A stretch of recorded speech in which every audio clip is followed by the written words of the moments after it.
Hai, selamat datang ke NY Channel, Motivasi Sihat. Di sini kita sembang santai pasal kesihatan mental dan fizikal. Sama ada korang tengah cari semangat baru, tips untuk kekal positif atau nak jaga kesihatan badan dengan cara mudah, channel ni memang untuk korang. So, let's go. Pernah tak rasa pening dengan macam-macam nasihat diet? Ada yang kata kena buat diet Mediterranean, ada yang suruh keto, lepas tu ada pula intermittent fasting. Mana satu yang betul untuk jantung kita? Dalam kupasan kali ini, kita akan rungkai semua ni satu persatu untuk cari kebenaran. 307. Nampak macam nombor biasa je kan? Tapi nombor ni, ia sebenarnya menyembunyikan satu cerita yang terus terang agak menakutkan. 307 mg per desiliter. Itulah bacaan kolesterol milik seorang pemuda bernama Fadil. Untuk anda faham, paras normal sepatutnya bawah 200. Dan yang paling buat kita terkejut, Fadil ni baru berumur 24 tahun. Ini kata-kata Fadil sendiri. Saya terkejut sangat sebab saya rasa saya dah jaga makan. Pernah rasa macam ni tak? Kita dah rasa kita buat semua yang betul, tapi bila dapat keputusan, lain pula jadinya. Kisah Fadil inilah yang akan kita jadikan panduan sepanjang perbincangan kita hari ini. Baiklah, ini perjalanan kita. Mula-mula, kita akan fahamkan diagnosis mengejutkan Fadil. Lepas tu, kita tengok plan diet yang betul-betul sihat untuk jantung. Kita juga akan sentuh sikit pasal diet popular yang mungkin berisiko dan fahamkan konsep berpuasa. Paling penting, kita akan bongkar penipuan pil ajaib. Dan akhirnya, kita akan lihat apa penyelesaian yang betul-betul berkesan dan boleh kita amalkan. Okey, jom kita mulakan. Bahagian 1, diagnosis yang mengejutkan. Semuanya bermula dengan satu pemeriksaan kesihatan biasa. Anda tahu macam yang kita semua buat. Tapi bagi Fadil, pemeriksaan rutin ni bertukar jadi satu wake-up call yang sangat besar. Sebelum kita pergi lebih jauh, jom kita fahamkan sikit pasal kolesterol ni.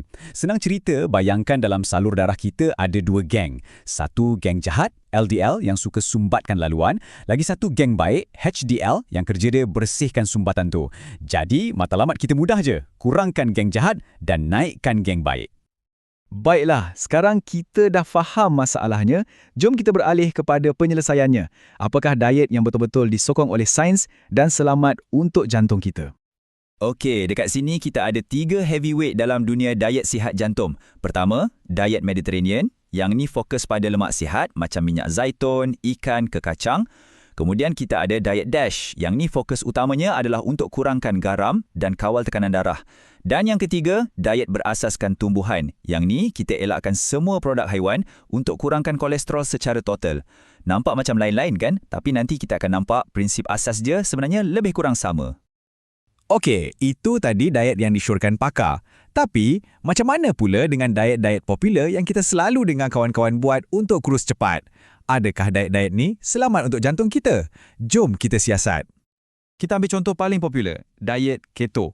Memang tak dinafikan, ramai yang berjaya turunkan berat badan dengan keto. Tapi, ada satu tapi yang besar. Satu kajian mendapati, orang yang amalkan keto ni ada risiko serangan jantung atau strok 2 kali ganda lebih tinggi. Kenapa? Sebab diet keto ni selalunya sangat tinggi dengan lemak tepu dan ini boleh buatkan kolesterol jahat LDL kita melambung naik. Jadi, nak kurus ke atau nak jaga jantung? Inilah dilemanya. Sama juga ceritanya dengan diet paleo. Walaupun bunyinya sihat sebab fokus pada makanan yang tak diproses, tapi ada satu masalah. Diet paleo ni menyingkirkan semua bijirin penuh. Kajian menunjukkan bila kita tak makan bijirin penuh, satu sebatian bernama TMAO dalam badan kita boleh meningkat. Dan TMAO ni ia dikaitkan dengan salur darah yang tersumbat. Jadi ada risikonya juga.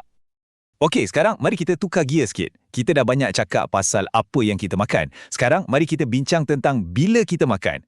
Inilah yang kita panggil pendekatan berpuasa atau intermittent fasting. Dan inilah sebenarnya kaedah yang Fadil pilih. Jadi, kenapa puasa berkala ni berkesan sangat? Sebenarnya ia bukan setakat pasal kurangkan makan. Cuba bayangkan, bila kita berpuasa, kita bagi badan kita masa untuk berehat dan memperbaiki diri sendiri. Hasilnya, tekanan darah boleh turun, kolesterol jadi lebih seimbang dan badan kita jadi lebih cekap guna gula. Sebab itulah, ia boleh jadi satu alat yang sangat-sangat berkesan. Tapi, biasalah kan, bila kita dah terdesak nak cari penyelesaian, kita mula cari jalan pintas. Dan dekat sinilah ramai yang terperangkap dengan janji-janji pil ajaib. Jom kita bongkar satu penipuan yang paling popular sekarang. Pernah dengar tak pasal K3 Spark Mineral ni? Scam ni memang licik.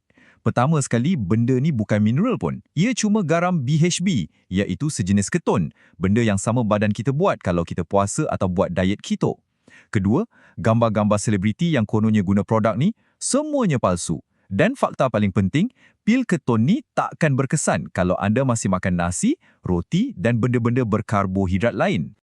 Dan ini cara diorang jerat mangsa. Mula-mula dia bagi umpan. Dapatkan botol percuma, bayar kos pos je. Bunyi macam best kan? Tapi dalam fine print yang kita tak baca tu, kita sebenarnya dah setuju untuk langganan bulanan. Tahu-tahu je beberapa hari kemudian, kad kredit kita kena charge ratusan ringgit. Dan bulan depan, kena lagi. Memang satu perangkap. Jadi, apa jadi kalau kita makan pil ni tapi masih makan macam biasa? Ada seorang pakar ni cakap, ia hanya menghasilkan air kencing yang mahal. Betul, badan kita tak tahu nak buat apa dengan keton tambahan tu. Jadi, ia buang saja melalui air kencing. Betul-betul membazir duit. Okey, kita dah tengok jalan yang salah. Jadi, apa pula jalan yang betul? Jalan yang betul-betul berkesan dan boleh kita amalkan sampai bila-bila? Untuk jawapan ni, mari kita kembali kepada kisah Fadil. Lihat carta ni. Bar biru tu, paras kolesterol Fadil, 307. Bar oranye tu pula paras yang selamat, bawah 200. Nampak tak betapa jauhnya jurang tu? Ini bukan main-main. Pada usia 24 tahun, dia berdepan dengan risiko yang sangat serius. Jadi, apa formula kejayaan Fadil? Sebenarnya, tak ada rahsia pun. Bukan sebab pil ajaib. Formulanya adalah gabungan beberapa perkara yang munasabah. Dia buat puasa berkala. Dia kurangkan makanan berminyak, bergoreng dan manis. Dia ada satu peraturan yang best. 10 hingga 20% makanan gembira, maksudnya tak perlu seks sendiri. Dan dia pastikan dia berjalan 10,000 langkah setiap hari. Hasilnya, 25 kilo hilang dan dia rasa jauh lebih sihat luar dan dalam. Dan inilah mesej paling penting kan? Penyelesaian yang sebenar, ia tak datang dari dalam botol pil. Ia datang dari atas pinggan kita. Ia datang dari pilihan-pilihan kecil yang kita buat setiap hari. Tapi, tahu tak apa kesan yang paling besar bagi Fadil? Bukan setakat turun berat badan. Dia cakap, emosi dia jadi lebih stabil. Dia jadi orang yang lebih sabar. Ini satu bonus yang dia tak sangka, tapi sangat-sangat berharga. Jadi, apa pengajaran utama daripada semua ni? Kalau kita tengok balik diet-diet yang sihat tadi, Mediterranean, DASH, plant-based, semuanya ada satu persamaan. Apa dia? Lebih banyak makanan dari tumbuhan, kurangkan makanan diproses, dan yang paling penting, pilih tabiat yang kita boleh amalkan secara berterusan, bukan untuk sebulan dua, tapi untuk selamanya. Kisah Fadil ni bermula dengan satu keputusan, satu langkah. Jadi sekarang, soalan saya untuk anda, apakah satu perubahan kecil yang sihat yang anda boleh mulakan hari ini dan jadikan ia tabiat kekal anda? Fikir-fikirkan.